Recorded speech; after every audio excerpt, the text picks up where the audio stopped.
Tim Tiller never imagined a world in which there would be a life-size cardboard cutout of him, but he's having fun with it. Yeah, I'd like to introduce you to my other brother, Tim. Or that he'd be interviewed by everyone from Access Hollywood to National Public Radio. He was just a regular guy doing his job as Director of Security and Operations at the National Cowboy Museum. Trying to manage the day-to-day business to help keep this building and keep everything in shape and keep people safe. But when marketing asked if he could help with social media during the lockdown, Tim was in. Hoping and expecting to reach a few people to keep them engaged in what we're doing here and let them know that we are still here.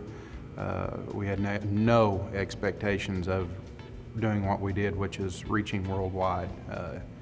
It's been fantastic. Tim's cowboy look, earnest bearing, and genuine admiration for museum art and artifacts were just what an anxious world needed, and the campaign took off, rocketing the museum's Twitter following from around 9,000 to more than 250,000 in a few weeks.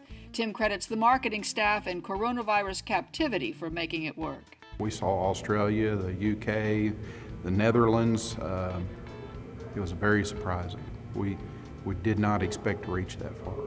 After an early post requesting Twitter tips, helpful readers suggested Tim use the # for hashtag.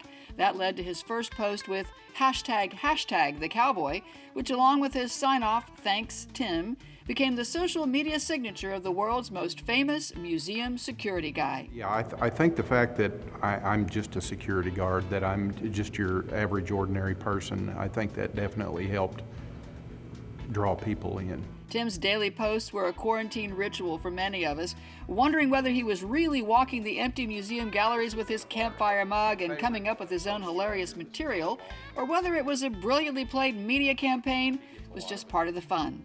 Either way, it was a boon for a museum suddenly without admission revenue. The gift shop sold more than 5,000 locally produced Tim t-shirts by early June. We have sent at least one order, if not more, to every state in the country, including Alaska and Hawaii. And we've sent several overseas as well. We've gone to Canada, Australia, England. I just sent one off to Belgium today. So yeah, it's gone worldwide. Tim is an international star. Tim's campfire mug was a sellout, and now there are ball caps and even COVID-19 face coverings bearing Tim's mustache, which has actually grown into a full beard.